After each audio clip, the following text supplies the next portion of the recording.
So welcome back. At the end of the first segment, we were looking at gender and that one of the ways in which we are taught what's appropriate for males and females is through the toys that children are or are not given. So when we're talking about gender, again, those are patterns of behavior and so on seen as appropriate for males and females. And really what that's referring to is that we're taught the stereotypes that as a male or female, what does it mean to be a male or female? These are assumed differences, assumed gender norms, attitudes, expression of emotions, expectations for males and for females. So, as such, in reality, not all males and not all females do conform to the gendered expectations or the gender stereotypes. So, one of the things to study is, as also discussed in your course textbook, what these traditional stereotypes often have involved. With males, often they're stereotyped as more physically strong than females, that they are more independent, more assertive, unemotional, and that rather than making emotional decisions and so on, that instead they make rational, logic-based decisions. Unemotional in that they're not supposed to cry. That's seen as a sign of weakness. For example, if he goes to see a horror movie with a female friend or companion, and he cries out or screams in a scary moment, the audience may laugh at him. They may make comments such as, "You're such a girl," or things like that, reflecting that he's been inappropriately expressing emotions such as fear. When it comes to appropriate emotions for males to express, it tends to be a more narrow range of acceptable emotions, that it's okay to show jealousy and possessiveness and anger. When it comes to stereotypes about females, common perspectives are that females are physically weaker than males, that they are more emotional, quick to cry, and so on, that they are sensitive, that their feelings, for instance, can easily be hurt, that they are to be submissive as opposed to are not being assertive, and that they're not supposed to be crude or vulgar. So if a little boy burps or farts, people laugh it off and kind of roll their eyes. Boys will be boys. There's a boy for you. Versus if a little girl does that, or an adult, either way, people may say, "Oh my gosh, that's not ladylike. You shouldn't do that," attaching that gender norm to it. So again, make sure that you read about the additional stereotypes discussed in your book. But these stereotypes, sometimes people say, well, they're just stereotypes. What's the big deal? We'll end up talking about what the big deal can be on a future slide. But when it comes to females in particular in U.S. society, there are a couple of norms that especially tend to be taught to females that they're supposed to follow. The first one is the motherhood mandate. And as you study, you should know these particular norms that I'm presenting on this slide. The motherhood mandate is the gender norm, the expectation that a female is going to become a mom, that females should want to be a mom and should become a mom if able to do so. And along with that, defining that a good mom is someone who spends all her free time and so on with her child. So when I'll get to the next one, the marriage mandate, in a moment, but in reality, not all women do want to become mothers. Not all women like children, just like some dads, some rather males do versus don't want to become dads. But this idea of wanting to become a mom, again, it starts with an expectation from a young age of giving her those babies and expecting that she's going to want to play the role of a mother. When it comes to the good mom versus a good dad, traditionally for a good dad, that meant he was providing for his family. So it was okay if he came home after work and then plopped down on the couch or in a chair, put his feet up for the rest of the evening, and didn't really have much to do with taking care of the child, cooking, and so on. That's changed a little bit recently. Good fatherhood is including the perspective that fathers should spend time with their children more than it used to be. In a different chapter, we'll talk about the kinds of ways that fathers and mothers tend to spend time with the children, because they do tend to do different kinds of activities with the children. So then we have the marriage mandate. That is also an expectation for women in particular, more so than for men. And with the marriage mandate, that's the norm. The message is that women are supposed to get married. There have been derogatory terms in the past for women who were not married, such as old maid. People wondering, what's wrong with you if she didn't have a husband soon after high school, for instance. The reality, again, just like for men, not all women want to get married, some do. But again, there's this stronger expectation that women should want to marry, and that once they are married, there's a focus on heterosexuality. In our society, a common message is what we call the heterosexuality norm, such as if you look at magazines, they often focus on a message of heterosexuality. But when it comes to the proper wife, then she's supposed to put the needs of her family, such as her husband and her children, first, as opposed to putting her needs as the priority. So, and this is indeed is played out today in some of the subcultures in the United States, where the matron figure, the mother, for instance, will make sure everybody else is fed and seated at the table before she herself will take a seat and eat her meal. She might even find that they've finished eating by the time she's done with her meal, and she may leave her meal where it is to get cold while she cleans up after the others. But coming back to the marriage mandate, again, even our language reflects the idea that women are supposed to be planning ever since they were little kids of the big day that they get married, and not viewing little boys as planning ever since they were little to get married. For example, if you've seen the movie, I think it's called Bride Wars or Bridal Wars, these two best friends, women, who end up with their wedding scheduled on the same date, and the movie centers around all the drama. But one of the things in the movie is this little memento box going back to their early childhood, where they were saving things for the big day. If you think about preparing for weddings, there are a lot of bridal magazines and bridal shows, but you don't hear about groom magazines and groom shows. Instead, the role of the groom typically is step aside and do what she wants. It's her big day. We have language like the bachelor pad, and we don't talk about the bachelorette pad. The bachelor pad being this desired single lifestyle that the male wants to live. Again, in reality, there are men who do want to get married. There are some women who don't want to get married. But again, there tends to be an expectation and message in society that females in particular are supposed to want to marry. And that can be very painful for people who don't conform to those norms. For example, I had a female student who she did not want to get married or have kids, and her mother used to say to her on a regular basis, "What's wrong with you? Are you broken? Are you a lesbian?" Because there's not only stereotypes in terms of sexual orientation, there's also homophobia in our society as well. And so her mother saw her as this defective, if you will, woman, rather than just seeing it as an alternative choice to not want to marry or become a mother. My student shared that she found that to be very painful, and she did start to question herself, what was wrong with her.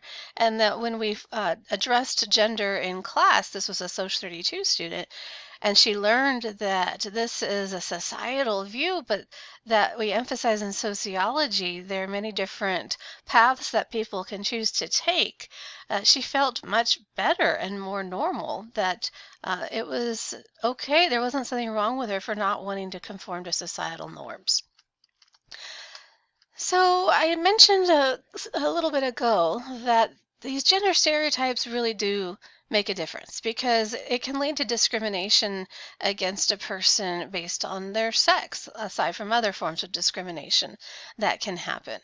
So for example, when people hold on to the stereotype that women are should be submissive and not assertive and so on, people can stereotype. Researchers have found that people tend to stereotype women are better suited for support positions, such as the assistant to, as opposed to the main person.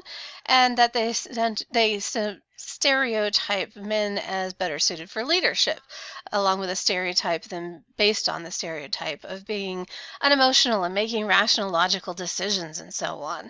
And so that can lead ultimately to differences in pay as well, because when you're in the leadership versus support position, the leadership positions tend to pay more and come with various forms of bonuses, not necessarily available to those in support. An example of a support position, like I said, would be the assistant to the manager. Another example would be working in human resources as opposed to the main sales or whatever it happens to be. So when you're in management, the higher up you are typically, then you have, especially for a corporation, there are not only the higher paying salaries, but other perks. For example, a corporation I used to work for in a management position, the higher up you went, you had sometimes an opportunity to go on trips to other states and conventions and things like that that the company might offer. So even if it's not in a direct paycheck form, being able to go to these conventions and trips and things like that, or win various items if there's some kind of sales contest, those are things that add to the person's wealth. An example, too, of how people can be treated differently based on if they're male or female is if we look at politics. We've had a recent election, upcoming elections. When there are females running for political office, they don't typically get treated the same way as males running for political office. For example, some of you may or may not recall Sarah Palin, former governor of Alaska, and at one point she was on a vice president ticket. And as she was running for this position with the ticket, journalists sometimes were saying, well, who's going to take care of her kids if she actually becomes vice president? That's not a question journalists typically ask of male candidates. For example, whether we're talking about Trump, whether we're talking about Obama, it doesn't matter the political party. When it's a male running for office, we don't typically see them getting questioned or others questioning. But if they become president, who's going to take care of their kids? Because people assume it's going to be a female in their household, such as their wife, or in the case of Obama, also the grandmother of the kids. So that's one way that they're treated differently. Also, in running for office, there's more attention given to what the female candidates are wearing, and we don't see a similar attention given to the outfits of men. So, for example, Hillary Clinton, when she was running for office, she became iconic for her pantsuits. Sarah Palin was associated with velour sweatpant type outfits. And coming back to Clinton, and also relates to Palin, you would see, for instance, SNL skits, the Saturday Night Live, and so on, or other comedic skits that would point out the pantsuit she always wore. At one point, it was encouraged that for women who supported Hillary Clinton, that they wear a pantsuit one day in solidarity to show their support of her. We don't hear that for the male candidate. We don't hear, oh, there he is wearing another suit. The most we heard typically was for Obama. One time when President Obama wore, I believe it was a brown or tan or beige pantsuit, people commented on that. But it's not when they're on the campaign trail, people don't say, oh, there's Bernie Sanders or there's Trump wearing yet another suit. But instead, that's just accepted. It's not commented on and made a point of focus. Another example of people focusing on the female for what she's wearing as opposed to what she does or her skills is to look at how some in the media focused on Amal Clooney. She's George Clooney's wife, and she by herself is a very successful human rights attorney doing international work. And so one time she went in front of the UN, and rather than focusing on why she was there and how successful she is professionally, there was a focus by some outlets on what she wore. So we'll see if this article comes up for you to also view.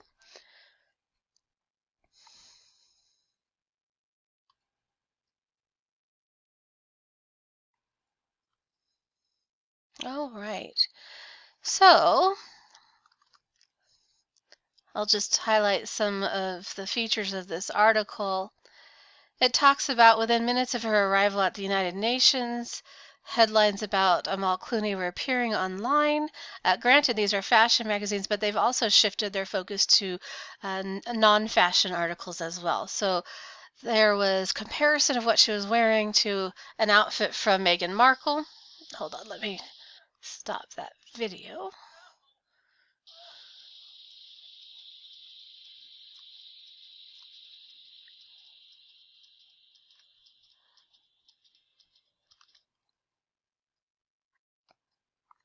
Maybe you enjoyed that little bit of music. All right, and so it talked about, let me go further down. The outlets focused on details such as the shoes and bag and coat matching, the color of her manicure, of her painted nails, and the reason she was there, and they called it an event, but the event at the UN was actually a panel discussion about the increased incarceration of journalists worldwide, including a couple who she represents. So, yet she was there for a very serious reason, and yet there was more of a focus on what she wore, which is not what we would typically see for a male, such as if it had been her husband, George Clooney. He likely wouldn't have been broken down for his appearance, as opposed to just simply why he was there.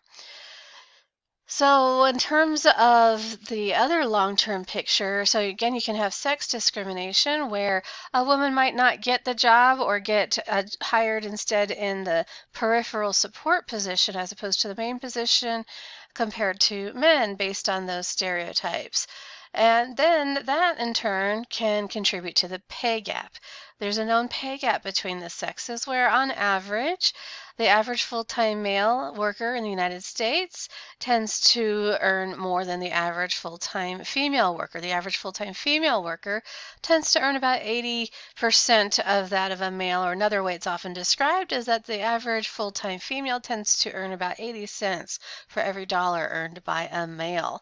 That in turn can impact the family, especially if it's a single parent family headed by a female, because that can mean that she won't have as much of an earning or income compared to the male counterpart. Compound that if it's a single parent family due to divorce, if there is a child support payment that's supposed to be paid to her, it tends to be that mothers get custody of the children. And research has shown that often they don't get the full amount of the court-ordered child support for those who are supposed to receive it. So on top of that, they also again tend to not have as high pay as males. That doesn't mean that there's always a gap. Researchers have found that that pay gap between the sexes can vary depending on the kind of job. So, and there's a lot that goes into the pay gap. We can discuss that at a later time if you wish. So coming up in the next segment, we are going to focus on gender socialization, a very important concept not only to know, but it's also related to the photo project. So stay tuned. That will be covered in the next clip.